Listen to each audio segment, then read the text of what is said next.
Even as I, Brock Gordon, headed to my next contract assignment, I asked myself why I agreed to accept this assignment.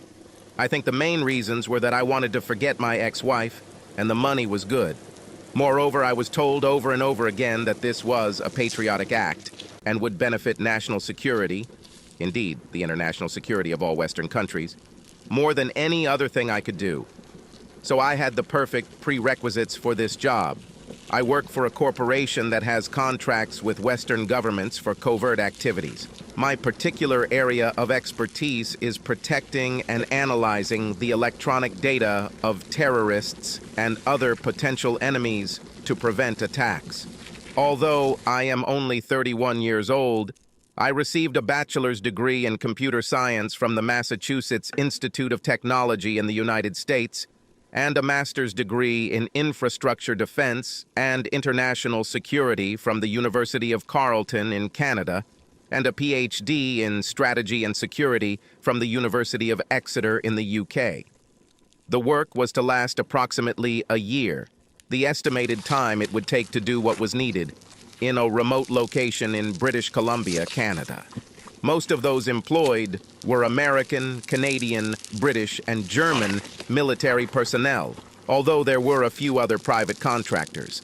There were about 30 employees in total, 20 of whom had higher education and real experience in security matters, especially in the fight against terrorism.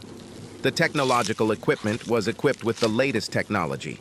Since the entire program was secret, workers who had wives, there were no married women workers, and even children took them with them. Nobody ever wore a uniform. The facility, as far as the neighbors, about 1,700 local residents knew, was intended for Bitcoin mining, although if any of them had actually looked into the situation, no one did in my time, they would have seen that the facility does not consume much electricity, like Bitcoin mining, and it didn't make as much noise.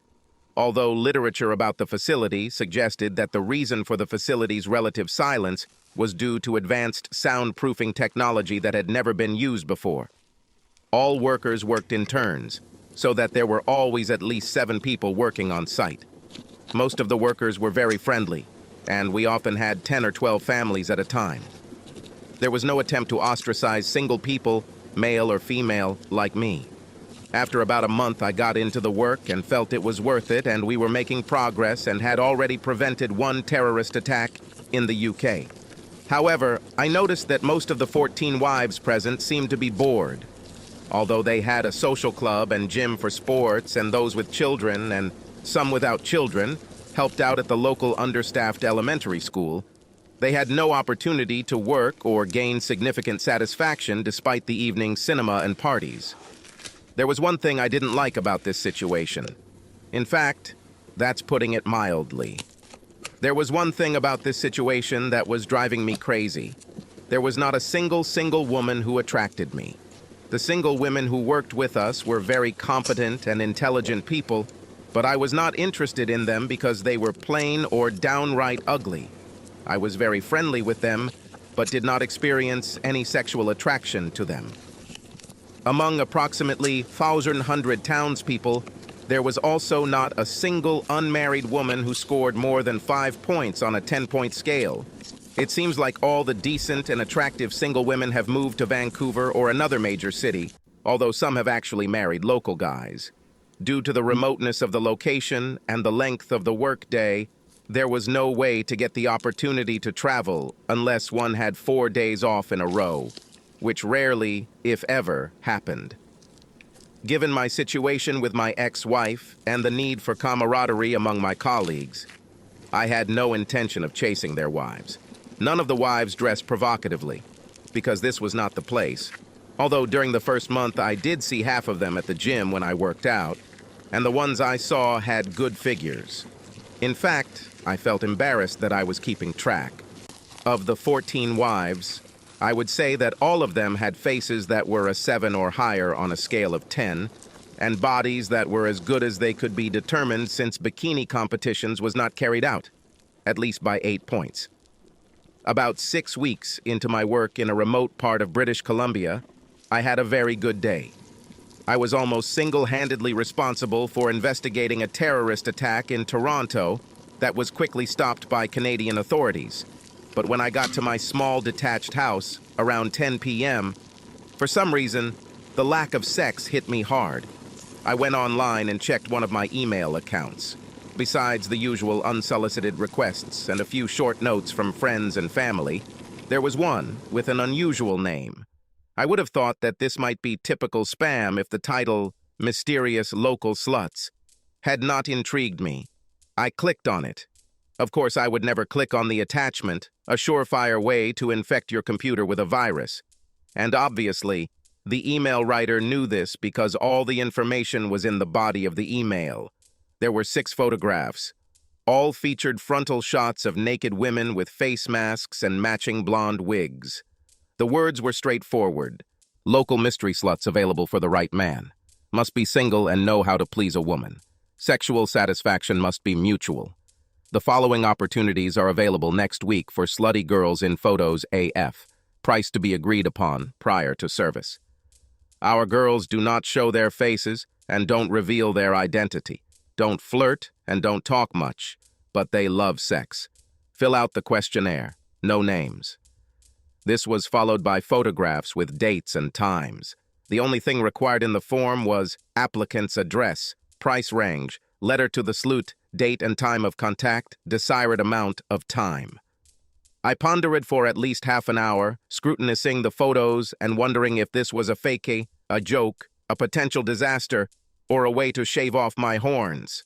As far as I could tell from the relatively small photographs, to my taste, the women in photographs A, D, and F had body types of 9 to 10, and the women in photographs B, C, and E had body figures of 8 to 9.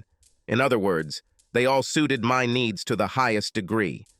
The slut in photo D had a date and time that suited me best. I specified 100 hours as the price range and 2 hours as the amount of time.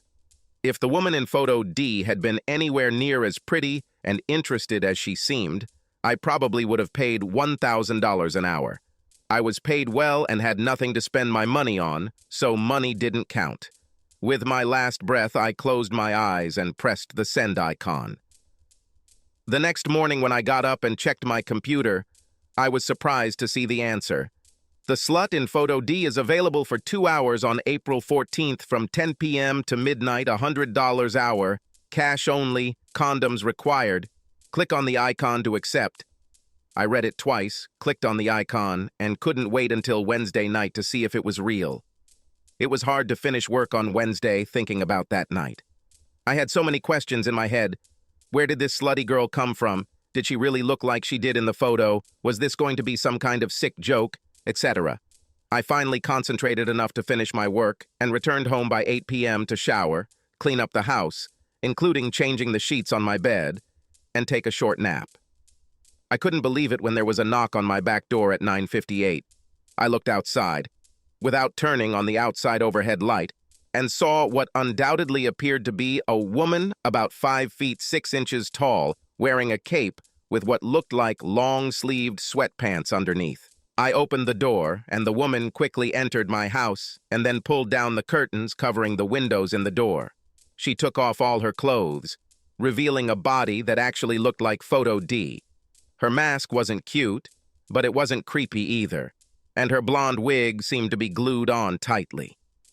In a hoarse, obviously mechanically altered voice, she said, "Please put $200 in my fanny pack and then take me to your bedroom." I did as I was told and quickly undressed as soon as I entered the bedroom. She looked at me from the waist down for a good 15 or 20 seconds, then asked, "Do you have Magnum condoms?" "Of course," I answered, holding out a box of 12 pieces. Kissing on the lips was impossible because of her mask, but she wasted no time in wrapping her arms around my flagpole. It didn't take long before we went from standing to lying on my clean sheets. D was so damn active.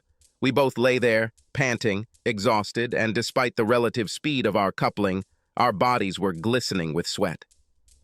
It was amazing, simply amazing, I smiled. "Is it worth $100 an hour?" she asked in her mechanical voice. "It costs $10,000, but $100 is all I can afford." I smiled again. Her eyes danced even more. Then she said, "If you promise not to try to look me in the face, I will take off my mask to prepare for the second round." The best offer I have received in recent years.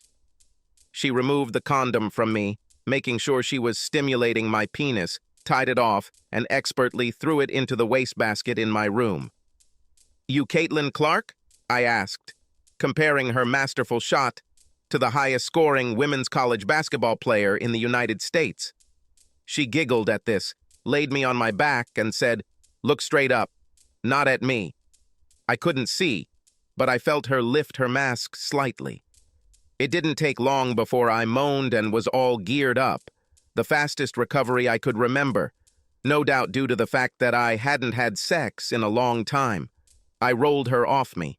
I thought something was wrong, and it was confirmed when I heard Dee say, "Oh, shit."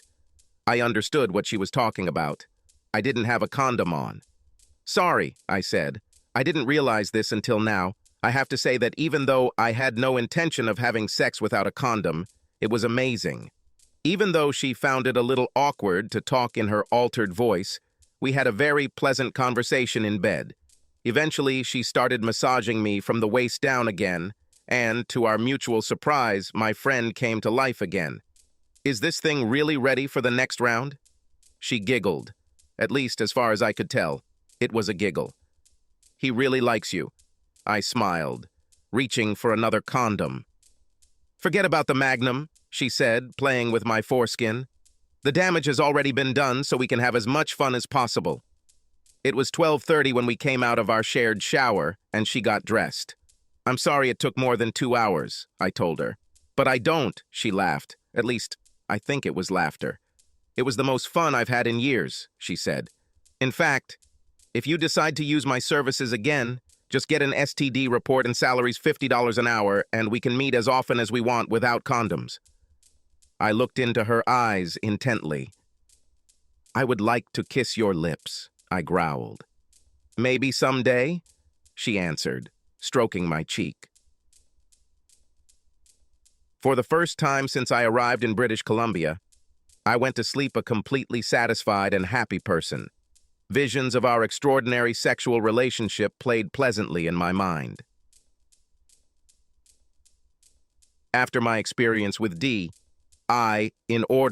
since that was when my schedules coincided with the opportunities they noted in revised, the email I received every week used C, A, F, B, and E. They were all very different from each other, but each was fun and sexy in its own way. What they all had in common was sexual tension. Given what Dee told me when she left my house, I quoted $50 an hour and 2-hour sessions as my price and time, without any backlash. Everyone seemed to be happy with this arrangement. In short, all 6 of them were great. After 2 weeks of dating others, I finally found a time that worked for Dee and I. I booked it immediately and went to get tested for STDs after my last hookup with the last of the 5 other whores. My second encounter with Dee was even better than the first, something I had thought unlikely, if not impossible. Not only was the sex amazing, the best of my life, but I really felt connected to her, and I think she felt connected to me. Over the next 4 months, my life changed from the longest period of sexual lull of my adult life to the most varied and intense sex I had ever had. I had at least 3 meetings a week with one woman or another, and as many with Dee as possible given our schedule. I'm not sure of the exact date or why, but I suddenly felt like I had to know who these whores were. I think it was after Dee left one night that I realized I might be in love with her, even though I had never seen her face or heard her real voice. Once I came to the conclusion that I needed to find out who they were, I felt like a bloodhound. At every party or event I went to, I would scrutinize all the women there. I would give a gift, usually jewelry, to each slutty woman as they left my house. The ones Dee had were expensive, hoping that they might slip up and wear them to an event. And I've even used my computer skills to hack into the HR information of all the employees' wives. I did identify C as the pretty Debbie Ritchie, the wife of one of my colleagues. I saw her at the gym, where you could tell her body type pretty clearly. Her reaction to me when we talked also gave away. She was too friendly and smiling when we talked, although I didn't seem to know her very well, outside of my bedroom. She also didn't see me sneak a glance at her as she walked out of the gym wearing street clothes and wearing one of the bracelets I gave her on her left wrist. Although I never told Debbie that I knew who she was, my discovery led me to believe that all 6 mystery whores were the wives of my colleagues, or perhaps the wives of the townspeople. What drove me crazy was that I couldn't really identify the other 5 except Debbie, especially since A had huge breasts, and especially D, since by then I knew every inch of her body better than any other woman in my life. After 2 months of fruitless searching, I decided to just enjoy life and forget about it. I only had about a month left on my contract and had already been given another assignment when I heard through the grapevine that 2 of my colleagues were having marital difficulties. As stated earlier, life was not easy for the wives as they had little to do. I came to the conclusion that Mysterious Ludes was created specifically for titillation. Soon after I became aware of the 2 cases of marital disharmony, I had another session with D. D had always been known for her unrivaled sexual zeal, but this time she outdid herself. When we were well advanced again after the 2-hour session for which we had been contracted, she sat me down on the sofa in my living room. "Brock," she began, calling me by name the only time I could remember. "I know you're leaving in about a month." "What are your plans after this?" "Well, I'm going to take a 2-week vacation in Hawaii and then start my next project in Washington, D.C. "Why do you ask?" D paused for a long time, sighed, then said, "I have a connection with you, and I think you have a connection with me. I want to go on vacation with you, and if we work out, I want to go to Washington with you. I saved all the money you paid me so I could pay for my flight to Hawaii, and like I said, we'll see what happens then." "Are you married?" "Yes, but my marriage is falling apart, not because of you, but my relationship with you has made me realize that my life doesn't have to be devoid of any spark or passion like it is now. I don't think I can last another 6 months with my husband, and of course if I go to Hawaii with you, it'll all be over." I was hesitant, but only because I let my feelings for D overwhelm me. I was actually head over heels in love with her. She mistook my contemplation for a bad feeling and felt obliged to continue. "I understand that you need to know who I am before you can seriously consider my offer, so here we go," D said, pulling off her wig. I didn't protest for the 2 minutes or so it took her to completely remove the wig and mask. As soon as she did this, I recognized her. It was Carolyn Litton, the wife of one of my colleagues. She has a pretty face and beautiful dark hair that flows down her neck almost to her shoulders. When I saw the face, I wondered why I had not guessed who she was before, but I smiled when I recognized her. Although I didn't know her very well outside of my bedroom, what I knew about her I really liked. "Carolyn," I smiled, "you are beautiful. If you're really going to leave your husband anyway, I really want you to come to Hawaii with me, but at my expense. Save your money." She stood up, sat on my lap, and we kissed on the lips for the first time. The first kiss was short and sweet. The second was long and passionate. The third was loving. We talked about the future. We decided it would be best if we didn't tell anyone else what was going on. "Except our best friend," she countered. We decided to send her most important belongings, with the exception of the clothes and jewelry that she planned to take with her to Hawaii, to my company's Washington, D.C. office for storage. This was nothing new for our organization, nothing special. I just told them that these are my things. We agreed on another session a week before leaving, and I told her that I would stop using the services of other mysterious sluts. She surprised me with her next comment. "Although, once we go to Hawaii, I would like to be alone with you. But for now, could you do me a favor?" "Of course," I smiled. "One of the other women is also leaving her husband, and she really, really likes you. While others just like you and do it just for the excitement and extra sex, But for one of them, it is more meaningful, and she is truly a good friend of mine. Could you keep having sex with her until we leave? Who is this? She is C in our selection of photographs. You mean Debbie Ritchie? How do you know? Asked Carolyn. She's the only one of you I figured out. Yes, since you really want it, I will continue to entertain her. However, it should be free and without condoms. We can both get tested for STDs. Will this work? I'm sure it will happen. I'll talk to her, and now that you know who I am, I'll call you from a public phone. We kissed again, then Carolyn left. That night, I had the best sleep I have had since I can remember. Carolyn called me on my cell phone the next day. Debbie enthusiastically supports this proposal. Can she come to your house on Thursday evening around 8 o'clock with her STD test? That would be great, I replied. But are you sure you're okay with this? I am ready to start an exclusive relationship with you right now. Debbie is my best friend, and I'll probably tell you about it on the way to Vancouver early next month, she chuckled. So I'm a lot more than just okay with it. By Thursday morning, I had another good STD test. However, Thursday was a rough day, and I was completely exhausted by the time I got home just before 8 p.m. I wanted to cancel my appointment with Debbie. I was so exhausted, but I really didn't know how to contact her. When she showed up promptly at 8 with a bright smile, a look of pure anticipation on her face, and a full STD test result, I didn't have the heart to put it off. I let Debbie in, and she immediately pulled my head towards her and kissed me passionately. Our first lip-on-lip kiss. After chatting for a while, I told her that I had had a long, tiring day. She promised to make everything better. The next time I opened my eyes, it seemed as if the sun was trying to peek and shine through the east-facing bedroom window. Debbie, I said, it's already morning. Will this be a problem for you? Debbie moved away from me and took the watch from the bedside table next to her. Hell, it's 6:42 and Rick gets home from his night shift this week around 6:20. But I feel so good that it's worth it, she continued, trying to force a smile. She jumped out of bed, took her cell phone out of her purse, and checked her messages. Suddenly, her expression changed from worried to happy.